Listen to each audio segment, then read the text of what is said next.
USSR-6. Here tonight with us, we have an interview with an ex-spy plane aviator, how the U-2 spy plane incident impacted the USSR and America, and the reactions and long-term effects that happened as a result. Coming at you live with Smearbeck Guten with information on the U-2 and its role. The United States has been running an intense spy program that involves the flying of U-2s over Soviet airspace 24/7. During these missions, the U-2s were to find the military installations of the Soviet Union, as well as their civil and military defense systems.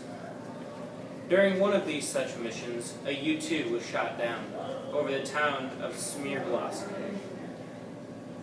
The first missile that was launched at this plane narrowly missed, but the second connected, and the plane immediately began to fall apart and fall to the earth.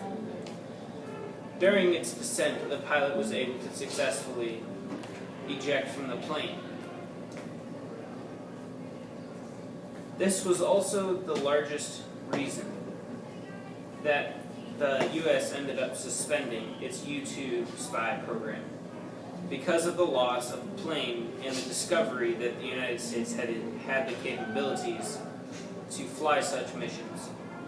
The USSR also showed their new rocketry programs and were able to successfully shoot down aircraft with long-range surface-to-air missiles. We have breaking information on the incident that recently happened, and we are going live to Vladimir. The USSR finally shot down an American spy plane. We were able to do this because of the new missile technology that we finally developed. The U.S. was very upset because we took down their longly used spy plane technology. And we had to move our nuclear weapons and nuclear missiles to different locations because of this effect. With the predicted effects. A verbal battle between the USSR and the U.S. and will lead to the collapse of the Paris summit at the height of the Cold War.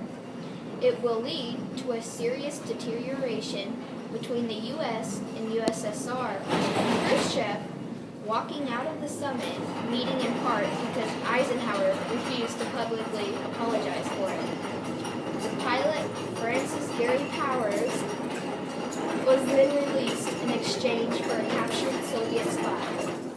The U-2 incident happened during the Cold War on May 1st, 1960. During the presidency of Dwight D. Eisenhower, the premiership of Nikita Khrushchev, when a United States U-2 plane was shot down in the Soviet airspace. The USSR was able to shoot down an American U-2 spy plane, which they were unable to do before. The U-2 was specifically designed for high-altitude surveillance. It had two jet engines placed here and here, along with a tail and rudders here.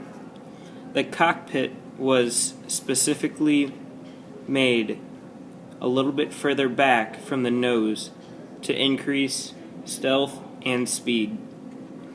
In the bay here, which is also referred to as the belly, there was high-definition cameras that were able to take sophisticated color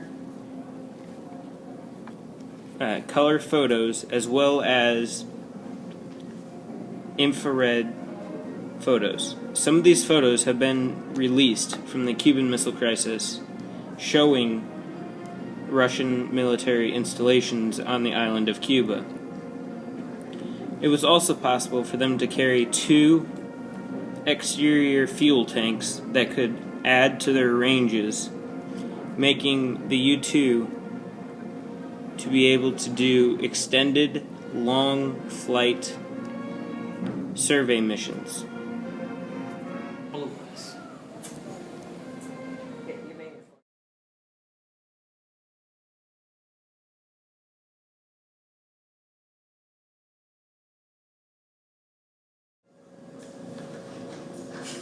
He's going. Say go. He can't say go because then it just makes Give me like a countdown, 3, 2, 1. Did you hear it? Oh, we're not.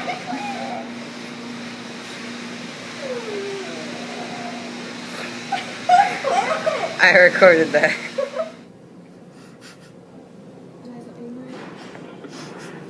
The USSR spy plane did not get shot down using this plane that got shot